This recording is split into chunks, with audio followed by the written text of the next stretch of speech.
जब से व्हाट्सएप की नई प्राइवेसी पॉलिसी अपडेट आई है उसके बाद पूरी दुनिया में तहलका मचा हुआ है और खासकर भारत में भी।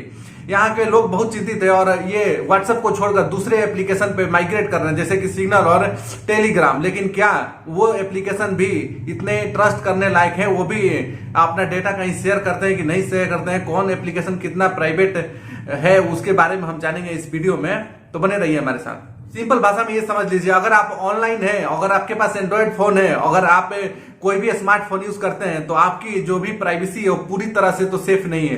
क्योंकि एक इंटरनेट की दुनिया में जो डेटा सेफ्टी का बात है वो एक तरह से मिथ है। ऐसा कोई नहीं है कि जिसका कि पूरी तरह से डेटा सेफ हो। अगर कोई सिंपल फीचर फोन यूज कर रहा है उसी का डेटा सेफ रहता है, बाकी किसी का डेटा इस दुनिया में सेफ नहीं है। लेकिन ये इसको लेके इतना बवाल क्यों मचा हुआ है? हम सबको पता है कि फेसबुक, व्हाट्सएप और इंस्टाग्राम ये सब फ्री एप्लीकेशंस हैं, ये चैट एप्लीकेशंस हैं और ये हमें एक दूसरे से कनेक्ट करने में मदद करते हैं, लेकिन हमें कोई चार्जेस नहीं लेते हैं। तो ये मेन बात है कि पैसे कमाते कैसे हैं? तो ये एडवर्टाइजमेंट से पैसे कमाते हैं, एड दिखा दिखा के ये पैसे कमाते हैं। और फेसबुक जो है वो व्हाट्सएप को $19 बिलियन में खरीदा था और इतना पागल तो है नहीं कि इतना खर्चा, वो इतना पैसा इन्वेस्ट करे एक फ्री एप्लीकेशन के लिए। वो एक टेक्नोलॉजी नहीं खरीद रहा था, वो एक यूजर बेस्ड टेक्नोलॉजी खरीद रहा था जिससे उसको करोड़ों डेटा मिलता है, जो कि उसको मिल चुका है। अब वो उस डेटा को यूज उसी समय से कर रहा है जब से कि वो उसको खरीदा है। वो तो व्हाट्सएप पे भी फेसबुक की तरह एड लाना चाहता था, लेकिन जो उसके कोर फाउंडर्स थे वो उससे सहमत नहीं थे और इसीलिए उन लोगों ने क्विट कर दिया और उन्होंने एक नया एप्लीकेशन पे काम करना शुरू किया जो कि है सिग्नल। अब कुछ दिन पहले भी एलन मस्क ने एंडोर्स किया था सिग्नल ऐप को। उसके बाद से सिग्नल का एप्लीकेशन का जो किस्मत है वो चमक गया। उसको 6 से 10 जनवरी के बीच में 75 लाख बार डाउनलोड किया जा चुका है। और उसके सिमिलर ये टेलीग्राम भी फेमस हो रहा है, इस पे भी कम से कम 2,50,00,000 लोग आ चुके हैं। तो बात ये है कि ये जो नया अपडेट है उसमें क्या है और उससे लोग क्यों डरे हुए हैं। और आपको एक बात और बता दूं, ये जो भी इसका प्राइवेसी पॉलिसी है ये सिर्फ बाकी दुनिया के लिए, यूरोप में ये लागू नहीं होता क्योंकि यूरोप में एक जीडीपीआर लॉ है जो कि डेटा प्रोटेक्शन करता है वहां के लोकल यूजर्स का। तो उस तरह का कानून एक भारत में भी आने वाला है, लेकिन अभी वो बिल पास नहीं हुआ है, वो अभी संसद में है, उस पर काम चल रहा है। जब तक वो नहीं आता तब तक ये हमारी जिम्मेदारी बनती है कि हम अपना डेटा कैसे सेव करें। अब हम कुछ मिनटों में इसके बारे में समझेंगे कि हम अपने डेटा को कैसे सेव करें और फेसबुक कैसे काम करता है और वो व्हाट्सएप से डेटा लेके उसको कैसे यूज करेगा। तो सबसे पहले हम ये जानते हैं कि फेसबुक का बिजनेस क्या है, वो कैसे काम करता है। वो एडवर्टाइजमेंट का बिजनेस करता है, वो एड दिखा दिखा के स्पॉन्सर से पैसे लेता है और ये उसका मेन इनकम सोर्स है। और ये डेटा शेयरिंग भी ये उसी में इंक्लूडेड है, डेटा शेयरिंग भी करता है वो थर्ड पार्टी एप्लीकेशन के साथ। अब वो करना ये चाहता है कि उसके पास जो एआई है वो उसके डेवलपमेंट के लिए वो बहुत खर्चा किया हुआ है, काफी सालों से वो एआई पे काम कर रहा है और उसको बहुत एडवांस बना लिया है। अब उसको चाहिए डेटा कहां से मिलेगा? डेटा उसको मिलेगा व्हाट्सएप से, हमारा डेटा मिलेगा और वो डेटा को शेयर करेगा और वो हमको पर्सनलाइज एड दिखाएगा जिसकी वजह से उसको इनकम ज्यादा होगा। क्योंकि वो गूगल को compete करना चाहता है, क्योंकि इस फील्ड में गूगल सबका बाप है और गूगल का जो पर्सनलाइज एड है वो ज्यादा रिलेवेंट होता है। अब अगर कुछ भी सर्च करते हैं नेट पे गूगल में, वो सब उसका एक सर्वर है वहां पे जाकर सेव हो जाता है, उसका हिस्ट्री में सेव हो जाता है। अगर उसके बाद आप यूट्यूब पे कोई वीडियो देखें तो आपको उसी के रिलेवेंट एड दिखाएगा। अगर आप बिरयानी के बारे में सर्च करेंगे तो बिरयानी दिखाएगा, अगर आपको दिल्ली के बारे में सर्च करेंगे तो आपको दिल्ली के बारे में, होटल्स वगैरह के बारे में वहां पे एड दिखाएगा। इस तरह से उसके एड जो है ज्यादा रिलेवेंट हो जाते हैं, इसीलिए उसको ज्यादा स्पॉन्सर्स मिलते हैं और वो ज्यादा इनकम करता है। अब फेसबुक है वो भी उसी फील्ड में आना चाहता है और उसके अकॉर्डिंग ही वो ये सारे कदम उठा रहा है। मैंने कुछ दिन पहले जीडीपीआर के बारे में बात किया था। अगर आपको इसके बारे में नहीं पता तो मैंने इसके बारे में एक सेपरेट वीडियो बनाया है, आप वहां से क्लिक करके इसको देख सकते हैं। मैं इसको डिस्क्रिप्शन में भी लिंक दे दूंगा, आप वहां से देख सकते हैं। और ये जीडीपीआर के तहत कई सारे कंपनी है जैसे कि ट्विटर हो गया, माइक्रोसॉफ्ट हो गया और लिंक्डइन हो गया, ये सारों का डेटा जब लिंक हुआ था तो इन लोगों पे बहुत ज्यादा पेनल्टी लगा हुआ था जीडीपीआर के तौर। इसलिए ये कंपनीज जो है वो अपना डेटा ज्यादा सेफ रखती है, वहां के जो यूजर्स हैं यूरोप वाले उनका। लेकिन बाकी दुनिया का जो डेटा है वो उतना सेफ नहीं रहता, उतना इंक्रिप्टेड नहीं रखते, वो उस पर इतना इन्वेस्ट ही नहीं करते हैं डेटा सेफ्टी के लिए। तो अब बातें आती है कि व्हाट्सएप के नए जो अपडेट आया है उससे क्या व्हाट्सएप हमारा चैट पढ़ लेगा और हमारा लोकेशन जानेगा, या फिर ये क्या क्या हमारा डेटा वो लेगा। तो हम बात करते हैं कि चैट का, तो चैट वो हमारा नहीं पढ़ सकता, ना ही फेसबुक पढ़ सकता है, ना ही व्हाट्सएप पढ़ सकता है, क्योंकि जो व्हाट्सएप का चैट होता है वो एंड टू एंड इनक्रिप्टेड होता है। अगर मैं यहाँ से कुछ लिख रहा हूं तो वो सर्वर में जाकर सेव तो होगा, लेकिन वहां किसी और फॉर्मेट में होगा, हैश फॉर्मेट में सेव हो जाएगा, जो कि पढ़ा नहीं जा सकता। अगर उसको हम रिवर्स करेंगे तो भी नहीं पढ़ सकते, क्योंकि वो कुछ और बन जाएगा। और वो डिलीवर होगा, जिसके पास हम भेज रहे हैं उसके पास डिलीवर होगा, तभी वो मैसेज ओपन होगा। तो ये एक तरह से सेफ्टी है, इसको कोई पढ़ नहीं सकता है। तो चेंज क्या हुआ है?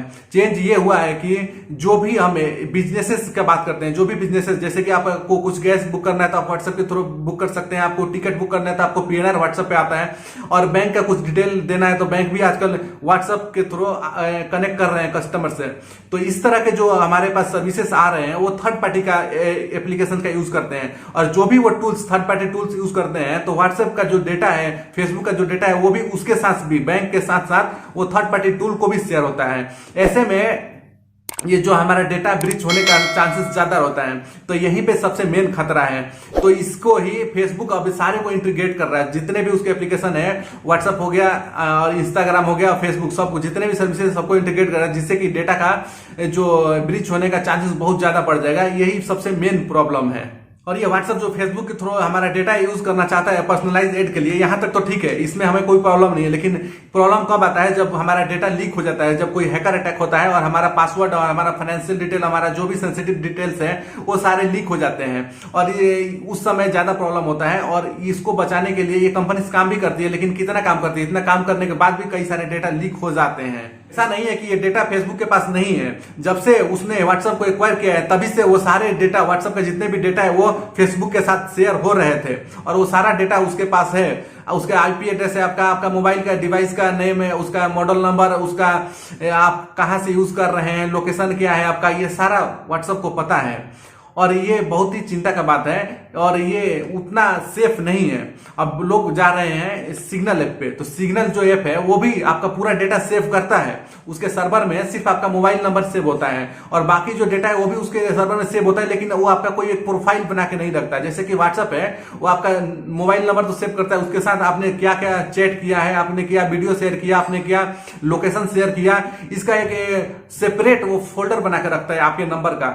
और जब भी आपको जरूरत हो, उसको जरूरत पड़ेगा, तो आपको मोबाइल नंबर से आपका पूरा डेटा निकाल लेगा, आप कहां चैट किए हैं, कहां कहां गए हैं, ये सारा डिटेल वो निकाल सकता है। लेकिन जो ये सिग्नल ऐप है उसमें ऐसा नहीं है, वो सिर्फ आपका मोबाइल नंबर सेव किया हुआ है, और आपका जितना भी डेटा है वो भी सेव हुआ है, लेकिन इनक्रिप्टेड फॉर्म में सेव हुआ है, लेकिन वो अलग अलग है। वो अगर आपको चाहे कि आपके नंबर से आपका पूरा डिटेल निकाल ले, आप किससे बात किए हैं, आपने कहां कहां गए हैं, आपके क्या लोकेशन शेयर किया है, तो वो नहीं कर सकता है। इसलिए जो सिग्नल ऐप है वो काफी सुरक्षित है, 100% तो नहीं, लेकिन 99% वो इससे ज्यादा सेफ है। और टेलीग्राम की तो बात ही ना करें।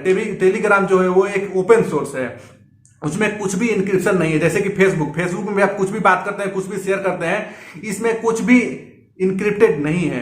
अगर आपके पास अगर मैं फेसबुक का मालिक होता तो मेरे पास आपका मोबाइल नंबर और लॉगिन आईडी वगैरह रहता, ये तो सब रहता ही है। उसके बाद मैं एक क्लिक करके आपका पूरा डिटेल ले लूं, उसमें कुछ इंक्रिप्टेड फॉर्म नहीं है, सब टेक्स्ट में वहां पे सेव है।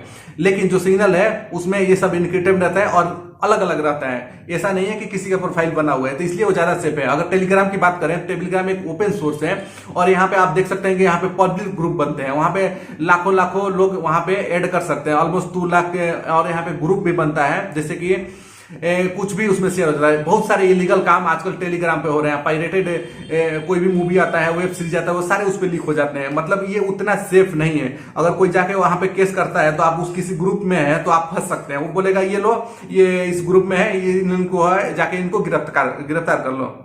तो जो टेलीग्राम है वो बहुत ही खतरनाक है, उसमें भी इंक्रिप्टेड है, लेकिन जब तक आप उसमें सीक्रेट चैट ऑन नहीं करते जब तक उसमें कुछ भी इंक्रिप्शन नहीं रहेगा। अगर दूसरी तरफ व्हाट्सएप और सिग्नल का देखें तो इनका जो बाय डिफॉल्ट ही इंक्रिप्टेड है। जो भी आप मैसेज करते हैं, आप किसी से बात करते हैं, वो सारे इंक्रिप्टेड फॉर्म में रहते हैं, एंड टू एंड इंक्रिप्शन आता है। और टेलीग्राम में आपको वो सीक्रेट चैट ओपन करना पड़ेगा, उसके बाद वो एंड टू एंड इंक्रिप्शन में जाएगा।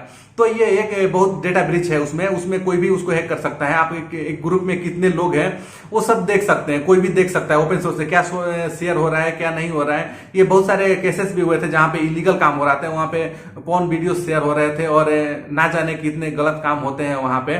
तो मेरा ये सुझाव रहेगा कि आप टेलीग्राम ना ही यूज करें तो अच्छा है, और सिग्नल ऐप आप यूज कर सकते हैं। आप एक अल्टरनेट बनाए रखें, आप किसी भी एक ही एप्लीकेशन पे डिपेंड ना हो, आपके पास एक अल्टरनेट होना चाहिए। फेसबुक और व्हाट्सएप तो ये हमारी जिंदगी का एक हिस्सा बन चुका है। हम हर अपने रिलेटिव से कनेक्ट करने के लिए या फिर फ्रेंड से कनेक्ट करने के लिए हम इसी का यूज करते हैं। हमें एक भरोसा रहता है कि उनके पास व्हाट्सएप पे तो होगा। लेकिन हम ये भी सुझाव देना चाहूंगा कि आप एक ही एप्लीकेशन पे निर्भर ना रहें, आप एक अल्टरनेट पे रहें, सिग्नल जैसे ऐप पे रहें जहां पे वो सुरक्षित है। आपका जो भी ऑफिशियल काम है, जो कि सेंसिटिव डेटा वगैरह है, आप वो उसके द्वारा शेयर करें, वहां पे आप उसके लिए बात करें। लेकिन एकदम से व्हाट्सएप को छोड़ देना ये कोई विकल्प नहीं है। कुछ सिक्योरिटी टिप्स आप ले सकते हैं, जैसे कि आप कोई भी एप्लीकेशन डाउनलोड कर रहे हैं तो आप वो क्या क्या परमिशन मांग रहे हैं वो परमिशन देते हैं, तो आप बाद में जब भी आप वो एप्लीकेशन नहीं यूज कर रहे हैं तो आप सेटिंग में जाके वो परमिशन बंद कर सकते हैं। जैसे कि ओटीपी के लिए हम किसी को मैसेज रीड का परमिशन देते हैं किसी एप्लीकेशन को, और उसके बाद हम वो ऑफ करना भूल जाते हैं, तो ऐसा ना करें। आप वो उसको सेटिंग में जाके उसका जो एप्लीकेशन रीड का परमिशन है उसको बंद कर दें। किसी को कैमरे का, माइक का परमिशन दिए हुए हैं लेकिन हम वो एप्लीकेशन यूज नहीं कर रहे हैं तो वो सारे आप वहां से जाके परमिशन बंद कर सकते हैं। ये एक सेफ्टी का बहुत अच्छा तरीका है, क्योंकि ये जो इंटरनेट की दुनिया है यहाँ पे तो सारे डेटा आप इससे एक मुट्ठी बचा ले भी अपना प्राइवेसी, दूसरा एप्लीकेशन आएगा उससे ज्यादा आपका प्राइवेसी लेके चला जाएगा। तो जब तक हम सतर्क नहीं रहेंगे तब तक हम किसी कंपनी पे ऐसा ट्रस्ट नहीं कर सकते हैं। फुली ट्रस्ट करने लायक कोई भी कंपनी नहीं है इस दुनिया में। तो सबसे अच्छा यही रहेगा कि आप सतर्क रहें और आप भी जो भी यूज कर रहे हैं application, third party application use ना करें। जो भी जेन्युइन एप्लीकेशन है वही एप्लीकेशन यूज करें। अगर आपका कोई भी सवाल है इससे रिलेटेड या फिर सेफ्टी से रिलेटेड, डेटा से रिलेटेड, तो आप कमेंट में कमेंट कर सकते हैं। मैं वहां पे आपको जवाब देने की पूरी कोशिश करूंगा।